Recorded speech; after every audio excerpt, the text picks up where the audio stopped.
Welcome back to React Native Radio Podcast, brought to you by WordPress, who reminds you, we have lawyers, and we use them. This is satire, don't send me a cease and desist.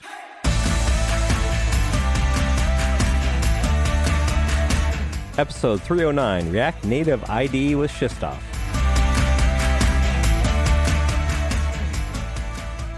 So, Robin, given that Jamin's not here and we haven't done this in a while, let's have some sports ball talk. Have you been watching any of the multiple soccer tournaments going on? None whatsoever. I know they're happening. I do know they're happening because I occasionally hear about them while I'm watching F1. But that's about it. Well, there's a lot of soccer tournaments going on, so there's a plethora of games to be watched. How's your team doing? So on the international stage for Europe, I support Italy. Not great. They're knocked out already. The Swiss knocked them out. I thought you were Man City. No. Never. Never. Manchester United. Okay. The better city, the better Manchester. There we go. Yeah. But that's at the club level. This is more like international. And then there's the South American tournament, which the U.S. was invited to play in. And we said no? No, they played, but they're out already. And the U.S. is hosting it, too. Unlike the cricket tournament championship, where the U.S. T20. just came out of nowhere and won the whole thing. And no one in the U.S. even knows about it or cares. And hey, their captain and best player is a software engineer. So there we go. Yeah, they're like hobbyist cricket players, and they won the entire world championship. Yeah. It's crazy. Well, yes. So as you may have noticed, I'm not Jamin. I'm Mazen, and I live in Durham, North Carolina, with my wife and toddler. I'm a former pro soccer player and coach, and a senior React Native engineer here at Infinite Red. I'm joined by my impressive co-host, thank you. Robin. Our guest on this episode, Krzysztof, who I'll introduce shortly. Robin is the Director of Engineering here at Infinite Red. She's located west of Portland, Oregon, with her husband and 2 kids, and has specialized in React Native for the past 6 years. Almost 7. Our guest. Almost 7 now. We got to change that. Yeah, I'll get on the template. I'll fix the template. Our guest, Krzysztof Magiera, based in Krakow, Poland, co-founder and Director of Engineering at Software Mansion. And this is pretty cool too, co-creator of React Native and on the founding team of Android. That's pretty cool. Welcome to the show again, Krzysztof. Hello, thank you for having me. Before we get into the topic, let's hear from our sponsor. I think we do the read now. Forgot. Infinite Red is a premier React Native consultancy located fully remote in the US. We're a team of 30 senior plus level React Native developers and support staff that have been doing this for nearly a decade. If you're looking for React Native expertise on your next project, hit us up at infinite.red/React Native. Don't forget to mention that you heard about us through the React Native Radio Podcast. Okay, let's get into our topic. We're going to be talking about React Native IDE. Krzysztof, tell us a little bit about your background and how you got to be at Software Mansion and be a co-founder. We started the company back in 2011, I think, 2012. And it was straight after we graduated with a couple of friends. So really, from the beginning, we sort of were interested in creating our own kind of products and startups, and that's how the company got founded. We actually had our product that we've been building. We built a team around that, but the product eventually failed, and so we had that team and we enjoyed working together. Decided to start providing software development services for some clients that we ended up finding, and shortly after we founded the company. It was 2 years later. I actually started working at Facebook and got lucky that I actually ended up being chosen for a founding team for React Native on Android when the project started. It was back in 2014. So that's how I got involved in the project and built the Android version for the React Native prototype that was at that point ready for iOS. React Native eventually got open source in 2015, I think. And I think end of 2015, I left and I've been homesick and eventually returned to my home city, Krakow in Poland, and rejoined the company that we founded a couple of years back. And since I knew React Native, we started working on React Native projects. So was pretty early days, and the framework wasn't really very well polished. There were a lot of gaps, and we started filling those gaps with the open source projects that we currently maintain. So things like React Native Reanimated, gesture handler, screens, those are all projects that started because of a lack of support for certain functionality that we needed and we wanted to for our clients. So I think it went pretty well. So thanks to that project, we grew the company, we built a presence in open source community, and we now have a pretty big team that is focusing on React Native related open source projects, maintaining the ones that I mentioned, but also researching other projects, contributing to React Native itself,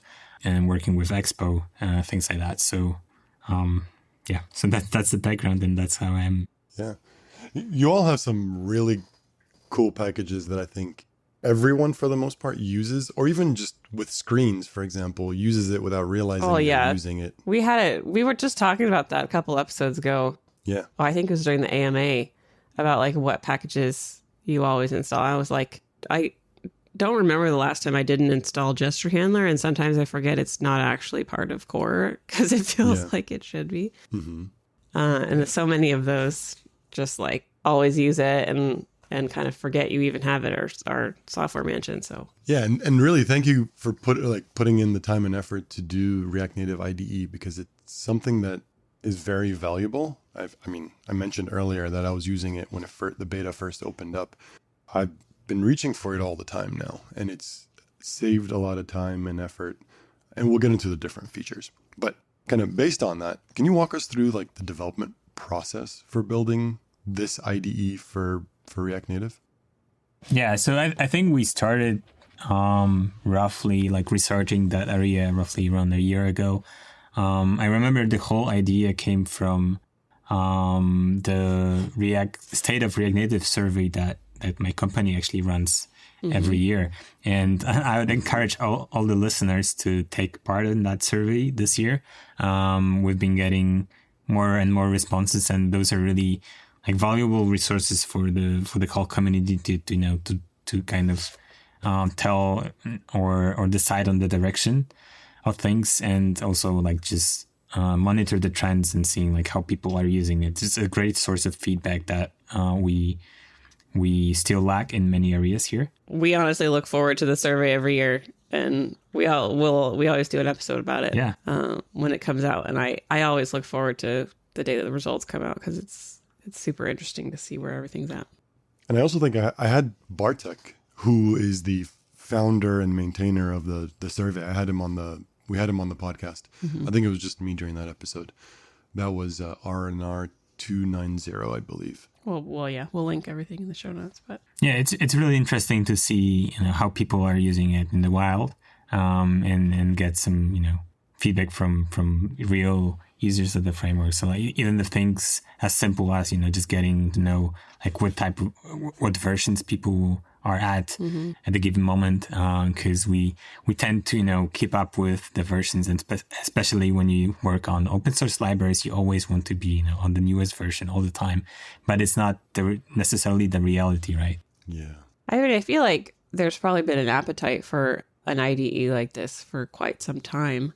I'm curious when you started working on it and why it's taken this long to really get an IDE in the space. Yeah, I feel like it has always been an area where like not a lot of people were really interested in investing time in building those things, because like historically React Native, when it came out, it was very unpolished project. It's kind of a scrappy it's kind of it's always been kind of a scrappy thing. So a lot of people were, just using it from the command line all the time, and this was kind of to sort of match the web development in React. So when you start a React project, you have all those CLI tools. You create the project using that tool. Then you start a server using command line, and then you eventually have everything in a browser. But to get to those steps, you need to, some knowledge of like how you use those CLI tools, and that's how it also started with React Native. So like it's the easiest way to build tooling using command line interface, I guess, and that's how it all started. And like eventually, like a lot of companies, a lot of big companies were got into React Native, started using it, and I think I said that on my talk at App.js, that it's really a testament on how on the value proposition for React Native, that it is used in so many projects, and its adoption is like so huge worldwide, despite the fact that it doesn't really have a great tooling and learning curve for new developers. It's relatively hard compared to native platforms. So my background is really in Android or iOS native development. That's what I've been doing before React Native. Not necessarily the first thing I started right after the college, but I spent some time building Android, iOS apps. And in all of those cases, you always start with the IDE. So for iOS, you have Xcode. So there's no other way people are really, starting iOS development with. So Xcode may not be, the tool of choice at some bigger projects because of its limitations or like not scaling well enough for bigger projects. But when you're getting into iOS development, this is how you learn it. Like you install Xcode. You have a simulator that's on your Mac, just right behind the Xcode, and then you have all the debugger that's automatically connected, the building of everything you just do from there. You don't really need to touch the command line, and it's the same with Android. So you go install Android Studio, and you have everything included there. And it's similar for other cross-platform frameworks. They all actually start from having the IDEs. I mean, they don't even announce the project until they have the development environment ready. So it's kind of funny that we did it in reverse almost. Yeah, the other way, reverse. It's so true. It's so true. Like the native engineers are so familiar with IDEs. That's just how things are done. And you made a really important point that the React Native was so much born out of the React connections at Meta that it sort of developed like a web framework would develop, and then they sort of bolted on all the native parts and made it work in kind of a organic open source way. And there was never this like, okay, we're going to build a mobile framework and build an IDE from the start, like you said. So it's nice to see it kind of maturing and evolving and becoming more like its native counterpart. I think one big thing when we consult on projects and we go in to do conversions from native to React Native, or even just POCs to get buy-in from leadership, one of the biggest gripes that the native devs have is, why do I have to install all this? Like, you're telling me VS Code is my IDE, but it's not an IDE. It's just what I use to write my code in. You're like, so I have to install these other two IDEs that are not actually going to be my IDE. And then also all this other stuff with Homebrew and like...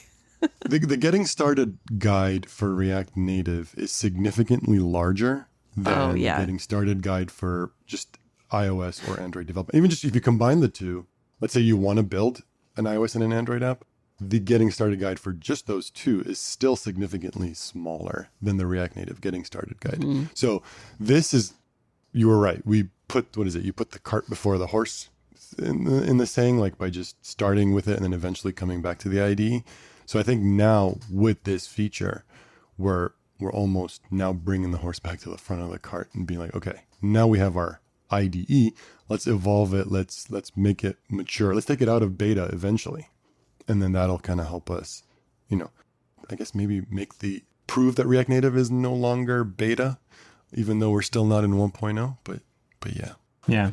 But as I was saying earlier about the survey, so this was to be expected, but one of the top issues that people have is with the development tools. So that's kind of something we already knew, but the results really confirmed that, and it's really, after seeing those results last year, this is when I started thinking how we can get how can we get the biggest possible impact with the team that we have, with the team that we build around React Native open source, and how we can utilize that, that we made it possible to build that team, scale it up to 30 people, and also make it so that we can really fund the work that we are doing there. And so this has become our top priority to have some initiatives in that area that we can address the issue with the development tooling, and also like a lot of different initiatives already exist. So like, for example, Expo has its own CLI that kind of takes a lot of this initialization burden that you mentioned, the things that you need to have installed, or the number of different commands that you need to learn in order to just start the simulator or build the project. So there is a lot of innovation there, and a lot of things that Expo is already fixing. There is a Metro team at Meta that is actively working on improving the debugger, bringing more compatibility to the Chrome DevTools kind of environment.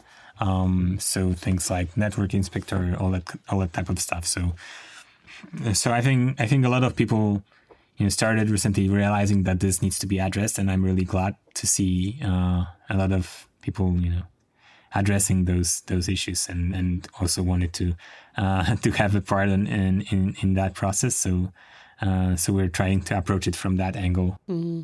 Yeah. So listeners, when the new survey comes out for this year later on in the year, please fill it out.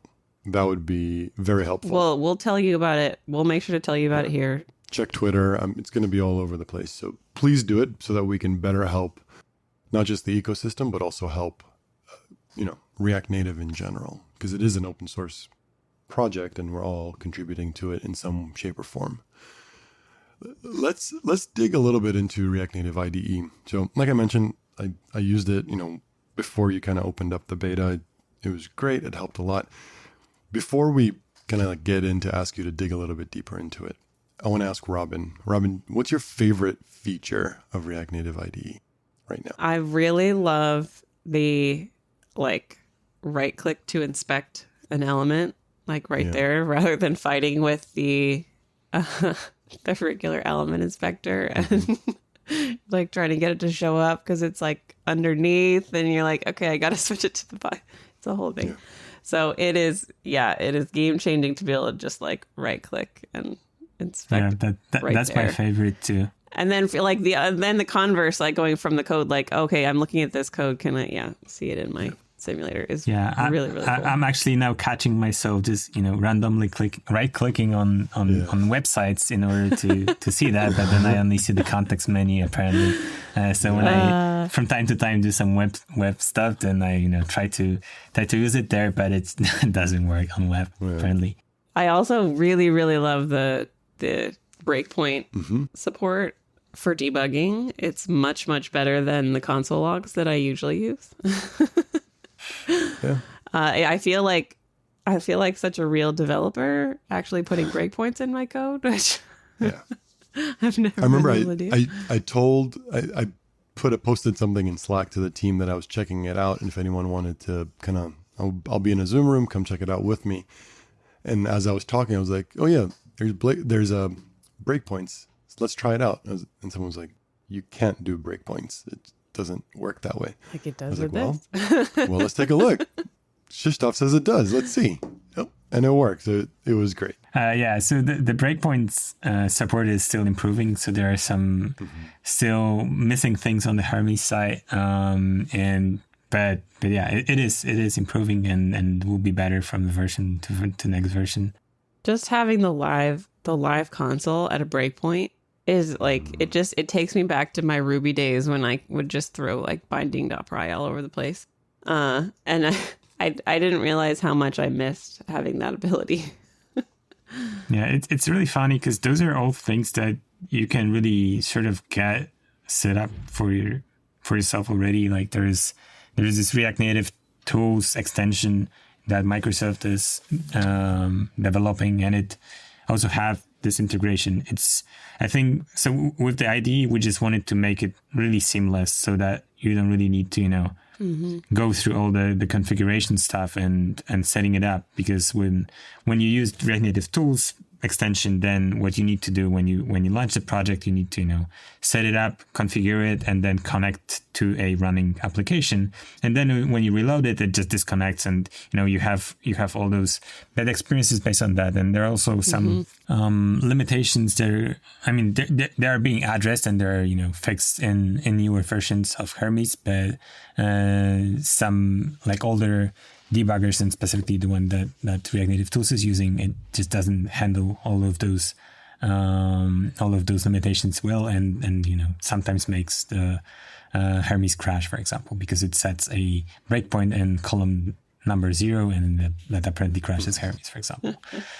So there are a lot of things here that we went through just based on testing and having issues with line numbers on different versions. Yeah. And that was the biggest kind of difficulty in the project, to get all sorts of setups to actually make them, work sort of out of the box. So we're not there yet, but this is our goal. We want, the people who use React Native in many different setups, whether they use Expo Dev Client, Expo Go, React Native CLI based project, whatever. We want them to be able to open the editor and just have the IDE launch alongside with all the features that currently have. I can attest to that. Ignite, if you use Ignite, it worked for me just out the box. The token, it worked on my machine. I think I had to restart VS Code, and that was the only thing I had to do. I think you and Frank and myself tried React Native IDE during that whole simulator deleting off the machine debacle. Oh, the Xcode. Xcode just deleting your simulators or something. 15 debacle. So now that that's behind us, it's more stable. That way. Yeah. So unfortunate timing. Yeah, right. That's 2 features. So debugging, which is actually very cool. For our listeners, check out Krzysztof's app.js talk, where he kind of shows you when you're doing a breakpoint and you're clicking through it, it'll eventually take you down to your node modules file and show you where that's happening kind of on a deeper level. That was great. We talked about the element inspector. That's a really valuable tool when you're doing UI. My favorite one, which might sound very simple here, but it's preview. I really like preview because, like you did in your talk, you can really test components in isolation. You can see the different features. If you're different variants, what your props kind of do to those. If you're building out a component library, maybe because I was building out a component library when I was checking it out, but when building out a component library, it's very valuable because you pass in all your props, you toggle your props, you kind of get to see what it would look like in that isolation. I think that's and like the way killer. A lot of times the way we build, or it's not, that's the way I build, but like you'll build a screen that's pretty complex. You'll build a lot of the components first, and usually what we would do is we have a temp screen that's like hidden like 3 menus deep, and you have to like turn around in a circle and like tap it 3 times in order to get it to open. And then there's all your just random components that you put in there as you're building. And this kind of eliminates the need for that, which is really awesome.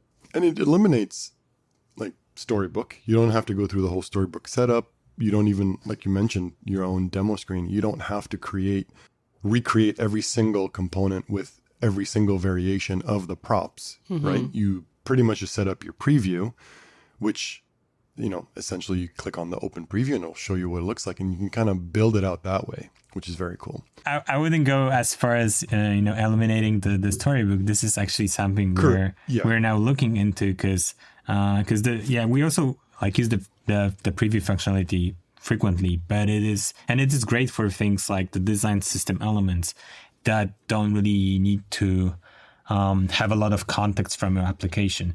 But then once you want to test more complicated screens that may require some, React context being there, or some data from, I don't know, from some local storage or whatever, then it is not really that useful because you actually need to, either create some, scaffolds for your application and only then use them inside of the preview. And this is actually what Storybook already have.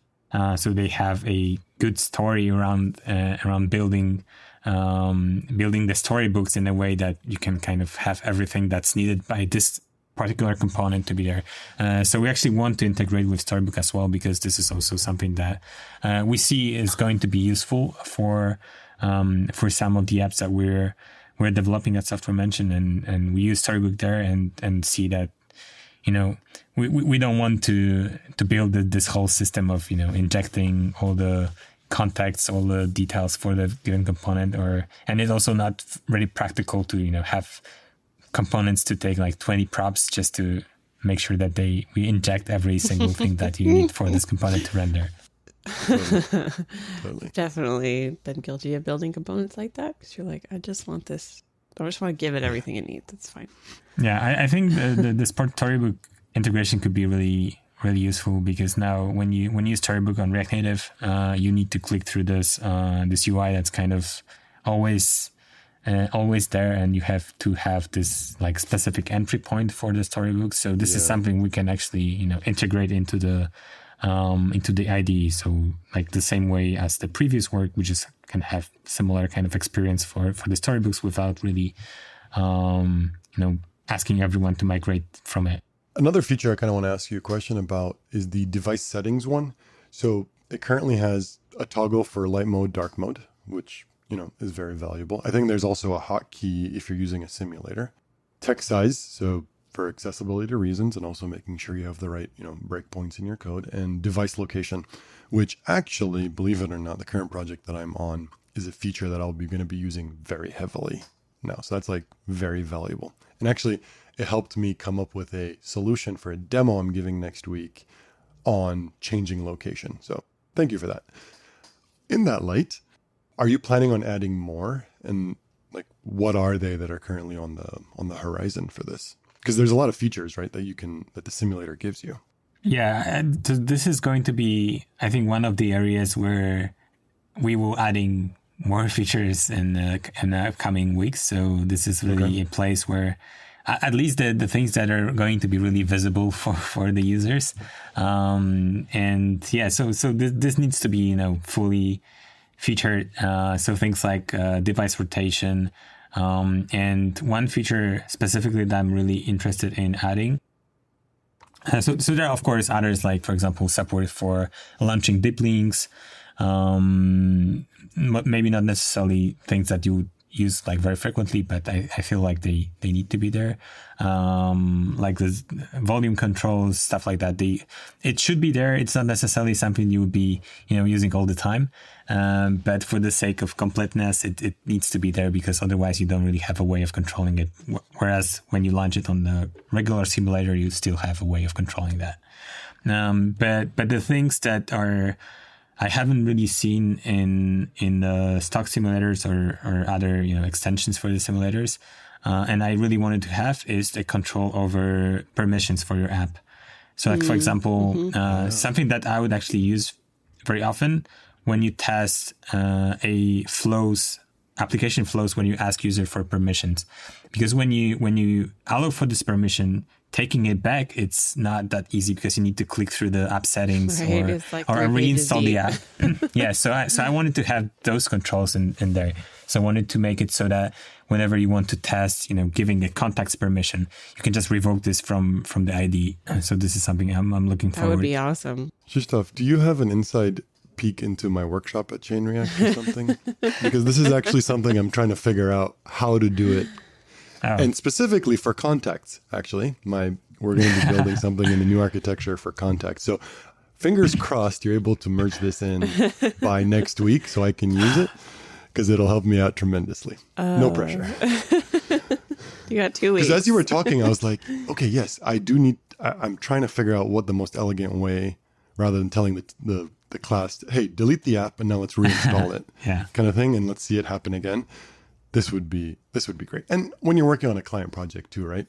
Again, I'm moving into locations, right? It would be nice to, during a demo, drop the permissions for location, change the granularity for location so that you can kind of see more and more locations or less and less show up. So that's great. Cool. Like I don't want to omit anything else that, within right now that's out in IDE. I know if you're leveraging Expo, I love the Expo bar where you can kind of go back and forth to different Expo routes that you've been on. I think that's a very cool feature for quick testing. It'll be nice if that actually encourages more people to get on the Expo router train. Bandwagon. Because the more people use it, the better it's going to get. And I think it's a really powerful thing. So I like to see that. Yeah, so for this bar, we actually have it's still kind of internal, but there is like an abstraction layer or like an API that you can implement if you have your own kind of navigation solution to integrate with this bar. So currently we have plugins for Expo Router, and I think it makes the biggest sense in Expo Router because every screen sort of have a text-based notation that how we can that you can display this. This is not necessarily the case for like React Navigation, where you can have a component or a class that is a screen. Then you sort of can integrate with the bar, but then how you actually display that in that menu. We're getting very low on time, but I want to actually move us before we move into the final section where we have some questions from feedback from our listeners. I know you have the bundle analyzer, which is also leveraging Expo Atlas. Is that correct? We haven't integrated it with Atlas yet. Okay. Yeah, and it's still not in the current version. But Okay. it is a plan to eventually use Atlas when appropriate. Cool. Yeah. Another feature that's on there is also logs. Great for all of us that still use console log as our method of finding our way around. It has the native logs too, right? Or it's going to, like the logcat logs and the Xcode logs. No, not currently. So we are only displaying the logs that you the print from logs. JavaScript. Yes. Gotcha. Yeah. As an engineer, I'm curious what the most of all these features that are currently in there, what was the most difficult / the most fun to build, and are they the same one? Well, I think the biggest challenge was to just get everything integrated. I think that the biggest fun I had when working with just getting or figuring out the way how we will be showing the stream from the simulator or emulator inside of the IDE. So because it requires some reverse engineering of how simulator works on iOS, and there are also a lot of things that are like really internal that people don't really necessarily think of or interface with inside of the IDE that I think are really cool. Like for example, just the fact that we use a completely separate simulator set for iOS. So the idea here was that like people who would be using the IDE, they would still have their regular workflows. So they may from time to time still use, just launch it in iOS simulator, or want to build it. And we didn't want the IDE to interfere with those regular flows. So if you have your simulator already running, it just won't interfere with it because it uses a separate set. You can delete your own simulator and it won't impact how the IDE will work. Also, IDE launches on an ephemeral port for Metro, so that you don't really need to think like how you connect with it, and like whenever you already have a project running on port 8081. So when you use Expo or when you use React Native CLI and the 8081 is taken, then it just asks you to run on a different port. And this is like another kind of step of friction where you may, you need to make a choice or you need to click something in order to continue. And then it rebuilds the project because the port is kind of embedded inside of the application right now. And only then it launches. And with IDE, every time it runs on a different port, and just getting it in a way that we don't need to rebuild the app every time it starts. It was pretty tricky to do. And of course, all the reverse engineering of Xcode, I've been telling that to so many people. Like I've been trying to get a sense of how it, launches the previews for Swift UI, for example, and been debugging Xcode. And in order to debug Xcode, you actually need to turn off OS protection on your Mac because it's like a system process and you cannot connect debugger to it. And once you connect the debugger, that's so Apple. That's so yeah. Well, and once you connect debugger to it, you have around like 10 minutes of using it because it just runs out of memory and hangs your laptop because it's like such a huge process to debug, and just the debugger can really cope with it really well for too long. So I had like many sessions where I just opened the debugger and I started quickly doing things before it hits that mark when it hangs the computer, and then restart it and then start over, and had to go over that cycle many times before I got to what I needed to learn. One question I think a lot of people in our community are asking, specifically about IDE and internally at Infinite Red, do you plan on supporting stuff like Windows, iPad, and like other, React Native supported platforms? Yeah, so this is so with Windows support is among our top priorities right now. So when we started the beta the beta kind of phase of the project was, I think, like end of April or like beginning of May, don't remember the exact date. But we invited anyone to join the waitlist, and then we have like over 6,000 responses, and a lot of people who joined eventually they couldn't use that because they were actually looking for a Windows solution, and that was the most frequent feedback we eventually ended up getting, that it just doesn't work on Windows.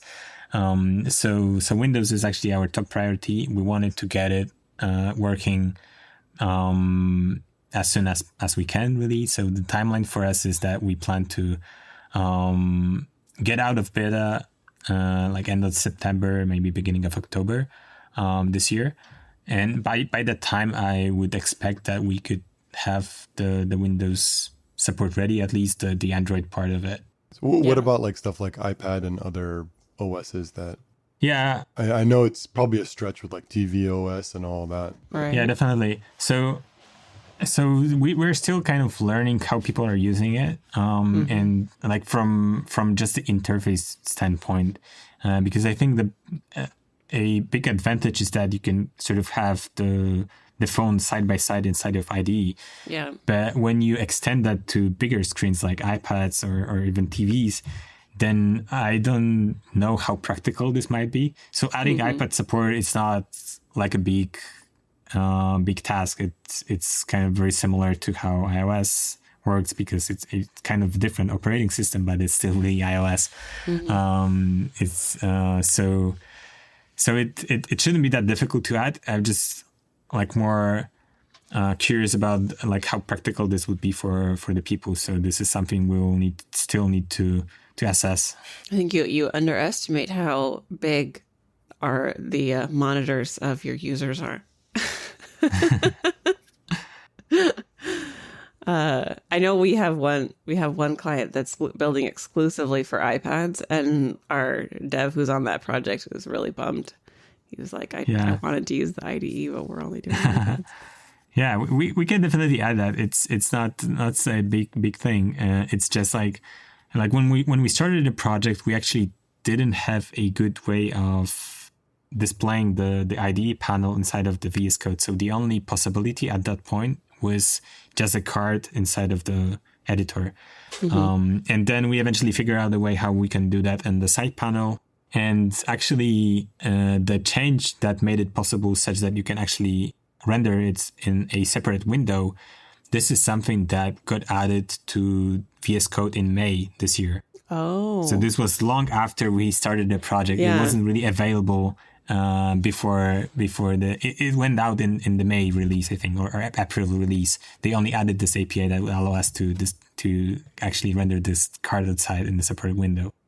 I'm curious, just as a whole, since you announced this like a couple months ago, I guess, what just in general, what the reception has been like? Have you been getting mostly positive feedback, or people grumbling about anything in particular? Just what's the overall reception been like?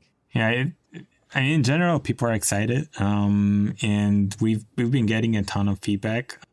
And the beta period was like really fruitful in a sense that we got really valuable feedback on specifically around, different setups that people have with mono repos, with some custom integrations that make it more difficult in many ways for the IDE to work, or some, Babel plugin interference stuff. So we got a lot of those things fixed over that period. And yeah, the reception in general is really positive. Like most of the people, we ran that survey at the end of the beta phase, and like 80%, I think, of people were very positive and said that the IDE is already valuable, like giving value or valuable for their and day-to-day development workflows. Even in that current state of things, and I hope that we will manage to improve it a lot by the time we eventually finish the beta period. I can't wait to see how it evolves and see the community adopt it, because I really do think it's going to be kind of the future of the developer experience. Lastly, because we're unfortunately out of time, I wish we could keep talking about this all morning, but if our listeners are using the IDE and want to either contribute or just get you guys feedback, what's the best way for them to help out or make their voices heard? Yeah, so the best way is through GitHub. So the code for the IDE is available on GitHub. At least the biggest part of it. There are still some parts of the code base that we haven't published. And just reporting issue there. We have some templates for the issues that would give us enough details to get us, understanding of the issue. There is on our website, we have our site ide.swmensch.com.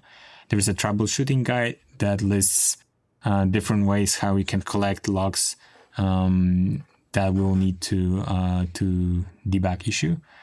So we currently, like the main source of feedback is through the issues. We still have a private Discord for the people who joined the beta early, but we will be eventually discontinuing that in favor of GitHub. It just feels better to have it there, and all the issue tracking functionalities. It's really helpful, as opposed to Discord, where people often just get lost. That's awesome. Well, I think we're out of time. Krzysztof, thank you very much for coming on the podcast and sharing everything with React Native IDE. It's another great product you all have put together, and thank you for all you do for the community. Thank you so much for having me. So, Robin, before we leave, do you have a mom joke for us? I do. This credit for this goes to Gant Laborde. 2 guys were arrested for stealing a calendar. They each got 6 months. Oh, yeah. Well, thank you, Robin. See you all next time. All right. Bye, everyone.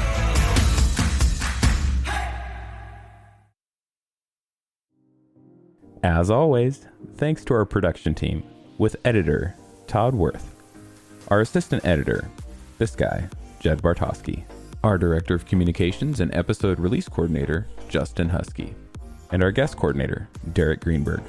Our producer and host is Jamin Holmgren, and executive producers and hosts are Robin Hines and Mazen Chami. Thanks to our sponsor, Infinite Red. Check us out at infinite.red/React Native. A special thanks to all of you listening today. Make sure to subscribe to React Native Radio wherever you get your podcasts. And leave us a review. We'd love to hear what you think.